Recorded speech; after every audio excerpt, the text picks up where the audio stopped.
Good morning, everyone. Today we have kind of a lengthy tutorial, but it's definitely worth it. We're going to be making caramel pecan sticky buns from scratch. These are basically cinnamon rolls with a caramel pecan sauce that's poured over top of them. We're starting with 1 cup of warm milk. I just warmed mine in the microwave for about 40 seconds to a minute, and then I'm putting a packet of dried yeast in it. If you're not using the packs and you're using a little jar, I believe it's 1.5 teaspoons per packet, so you would put just 1.5 teaspoons in there. I'm just going to stir this up, and then I'm going to set it off to the side and wait until my yeast blooms. And if you've never worked with yeast before, what it means whenever it blooms is when you put it in, it'll kind of clump together and it'll start to sink down in that milk. After it sits for maybe 5 minutes or so, you will see it actually bubble up to the surface of the milk, and that is when it is bloomed.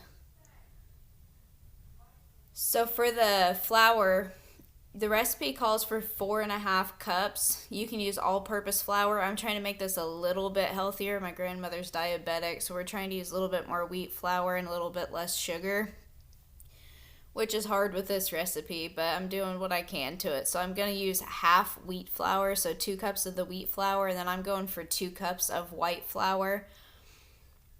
And then I always save my last half of a cup to be mixed in whenever I'm kneading the dough. You can dump it all in at once if you'd like, and then just add a little bit extra when you're kneading. That's just how I prefer to do it. And the only thing I will say is if you're going to use all wheat flour for this, you're going to have to adjust the amount that you use of the flour, because wheat flour really makes things dense and really dry. So you would probably use maybe 3 cups instead of 4.5. Our second ingredient that we're going in with now is 2 eggs. And you can dump these straight into the bowl, or you could beat them and then pour them in. I just throw mine in there like that, and then it's going to get mixed in anyway whenever I turn my mixer on.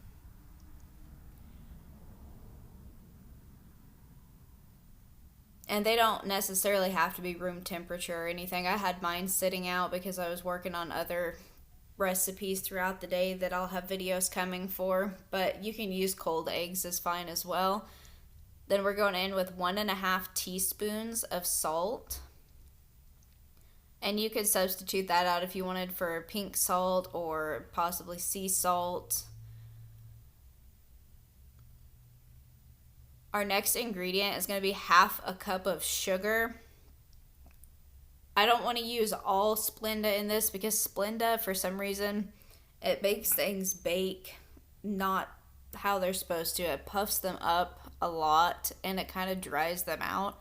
So I'm going to use half and half. I'm going to use 1/4 cup of regular sugar, and then I'm just going to use 1/4 cup of the Splenda to make my half a cup.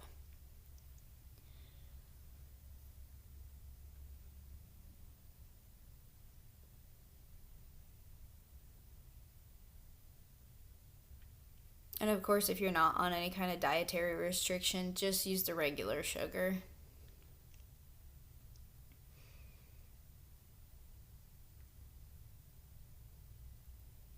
So now we're going in with butter, and this has to be melted butter.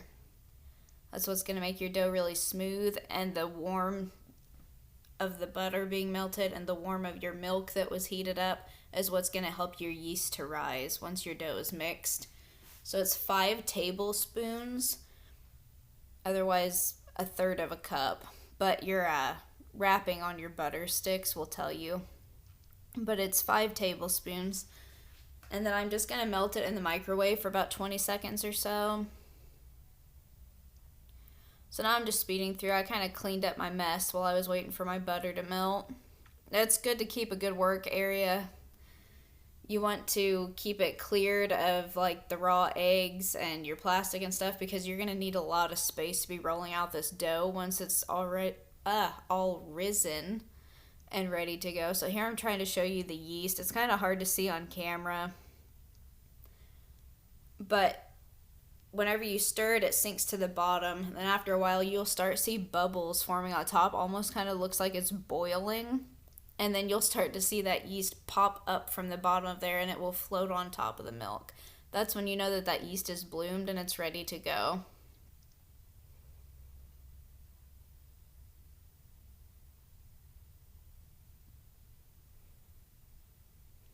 So now we're going to be moving on to pouring our butter in.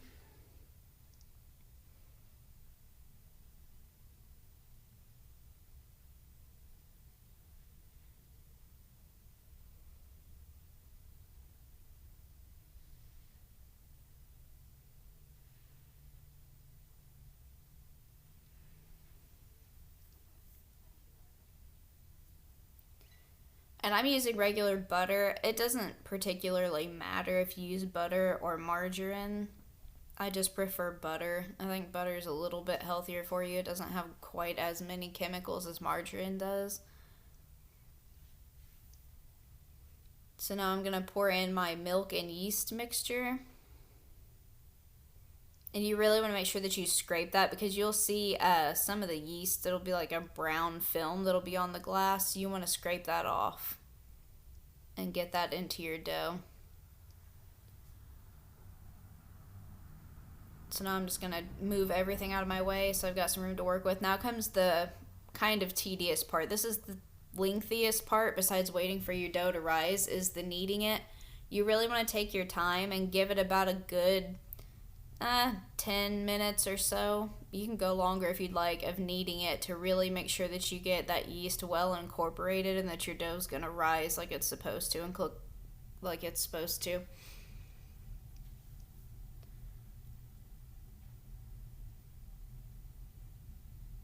And don't accidentally turn your mixer all the way to the highest setting like I just did.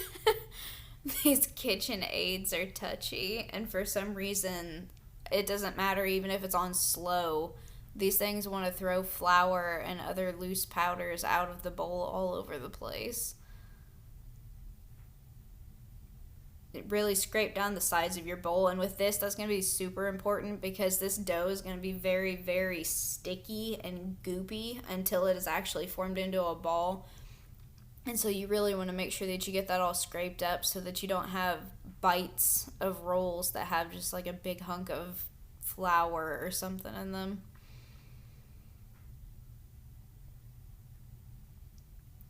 I'm going to turn that back on.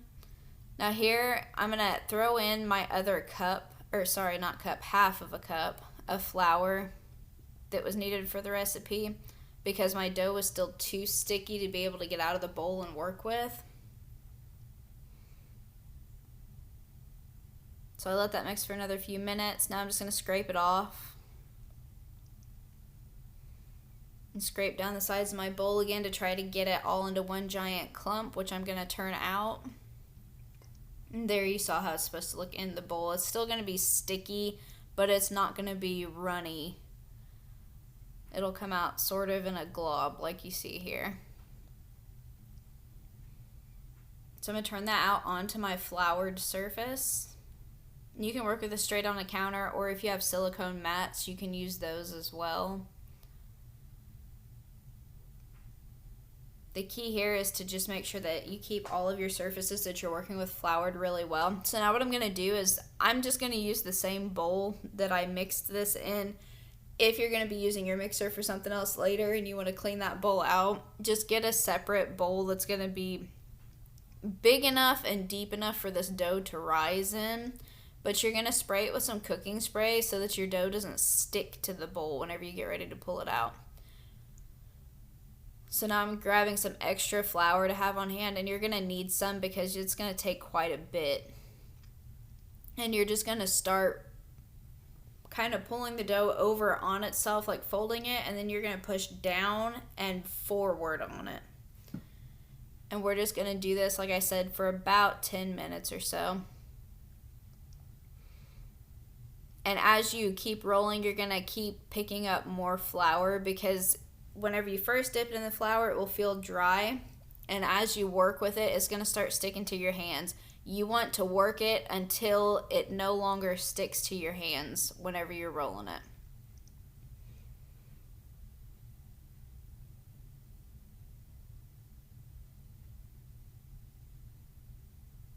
It's tedious, but it's also good stress relief.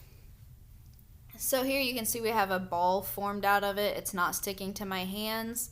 I'm going to drop that into that greased bowl.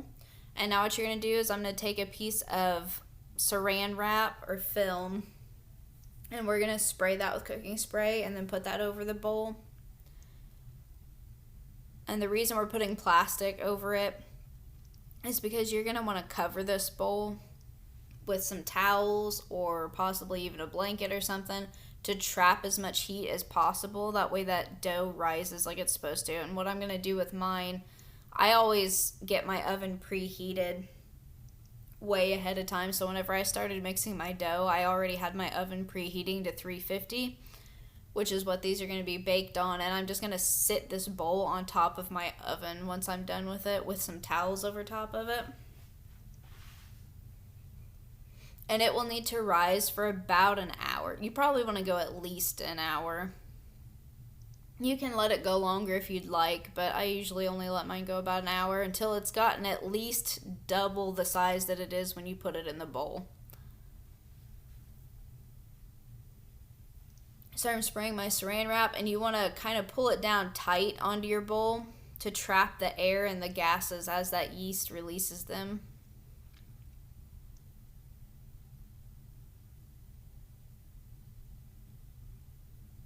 So I got that. I'm going to grab my towels. I usually use 4. And I will lay one going front to back on the bowl, then one side to side, and then I just lay a second layer the same directions. So my first one goes towards me and then towards you, and then the next one will go towards the mixer and then off to my right hand side. And then I just double that up. And then it goes right onto my oven. I let it sit for an hour.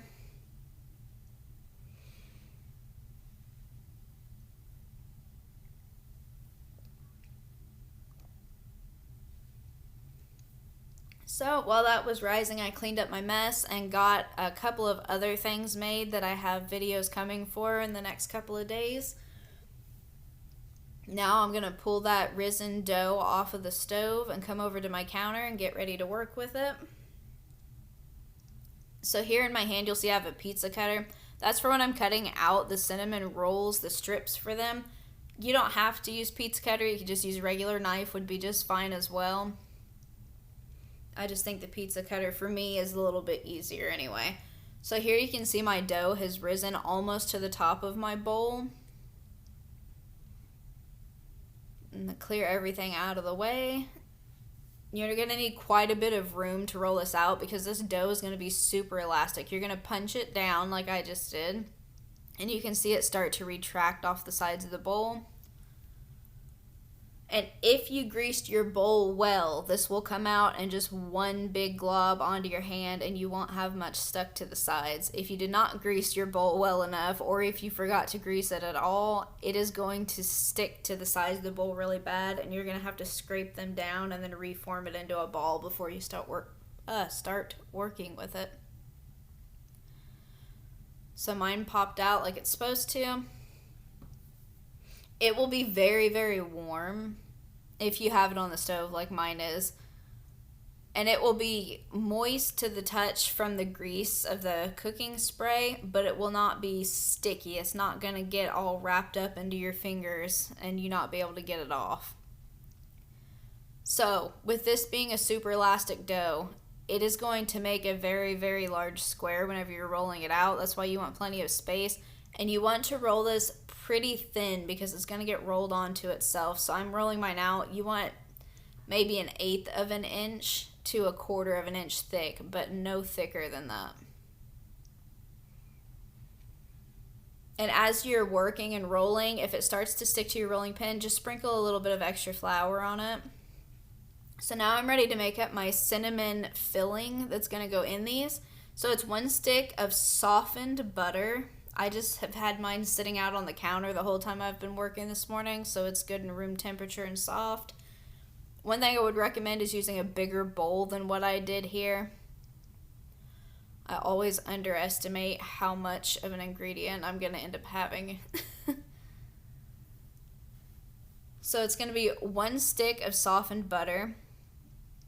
You're going to use ultimately 3/4 of a cup of brown sugar. I'm using a brown sugar and Splenda mix for mine. You can just use regular brown sugar if you're not trying to save on that. And what I'm going to do is I'm going to mix mine in 1/4 cup at a time, and then just make sure it's getting really well incorporated before I add my next 1/4 cup of that. And then you're going to have 1.5 teaspoons of cinnamon, which you'll see me put in here in a minute. For these being a caramel sauce on top, I'm not going heavy-handed on the cinnamon because I really want the brown sugar flavor to come out, because your brown sugar is what actually makes your caramel sauce that we're going to make here in just a couple of minutes to go on top of these. So I'm just doing the 1.5 teaspoons.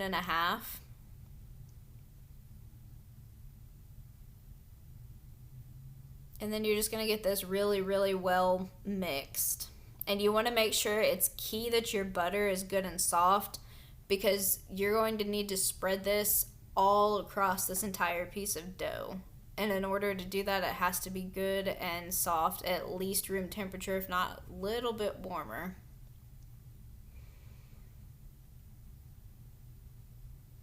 So you can see me in the background. I think I'm on my 3rd 1/4 cup there, so that makes my 3/4 cup.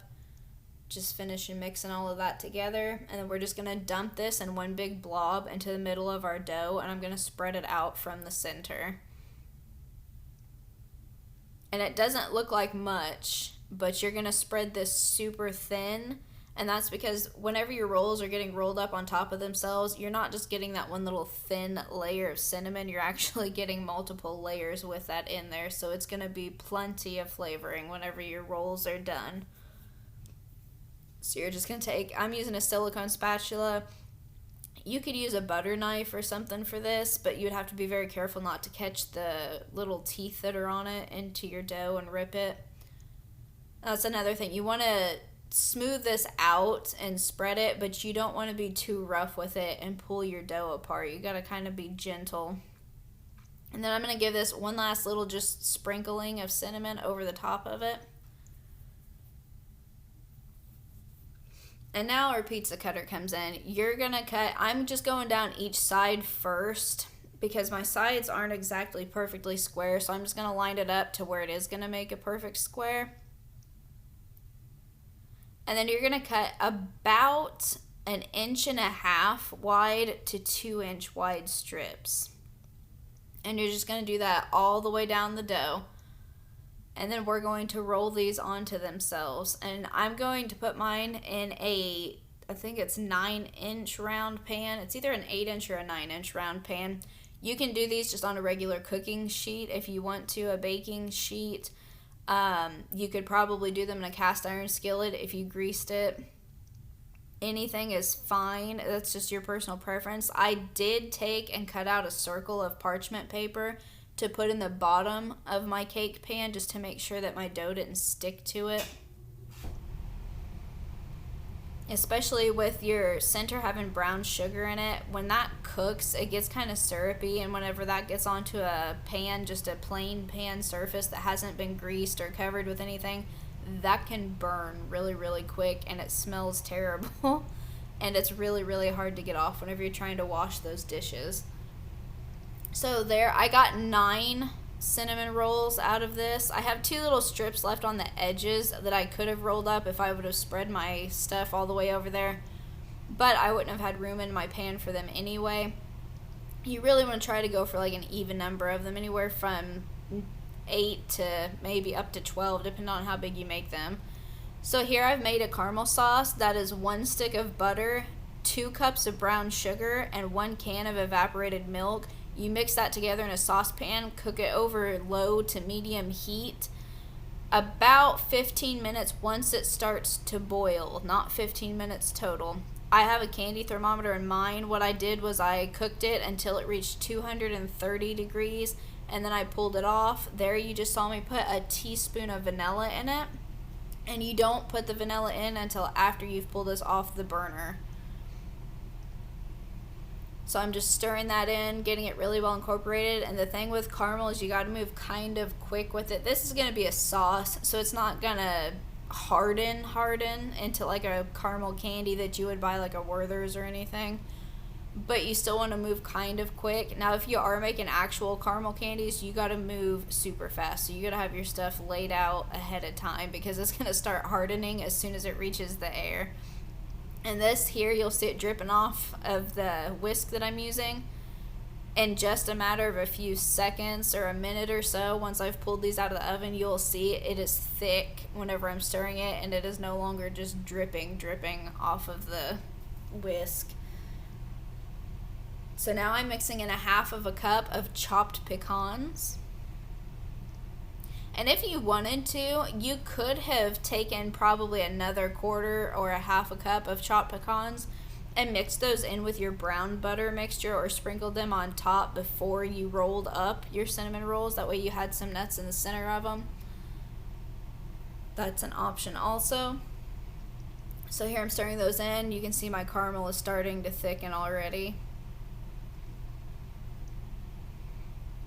And once you've got that well incorporated, you're just going to sit it off to the side for a few minutes, let it cool down a little bit so that it's not super runny. I'm going to pull my cinnamon rolls out of the oven because they should be done by now. And they're going to bake for a total of about 20 to 25 minutes. You just want to check them. It's going to depend on your oven. It's going to depend on how big you made them. I think mine went for about 25 to 28 minutes. I made mine pretty big, and they were in a small pan, so whenever they're baking right up against each other, it might take a little bit longer also. You just want to really make sure that they're not doughy in the middle. You want to make sure that that middle part of them is cooked. So that's what they've looked like now. You can tell the difference from whenever I put them in the pan after rolling them, and then now after they're baked. They have puffed up quite a bit. And the centers of them have puffed up also, not just the whole roll itself, but your layers has also puffed up, so they kind of look like little cones. Now you're just going to take your caramel pecan sauce and you're just going to pour it over. And I would let it sit maybe 2 or 3 minutes before I pull these out. That way you're not going to get burned with the caramel sauce whenever it comes out of the pan. And then I only put about 3/4 of mine drizzled over the top like this, and I set the rest off to the side. And then whenever I served these, I just poured a little bit of the extra over each one on everybody's plate. And you don't have to top the whole thing with this. You could just make your sauce and let everybody serve their own. That's just personal preference also. But that is it, and these were delicious. We ate these yesterday for breakfast. If you guys try this recipe, please let me know what you think of it down in the comments below. If you like our channel, please like it and subscribe, and check out some more of our videos. And I have 2 more pecan recipes coming up in the next couple of days. Thank you so much for watching.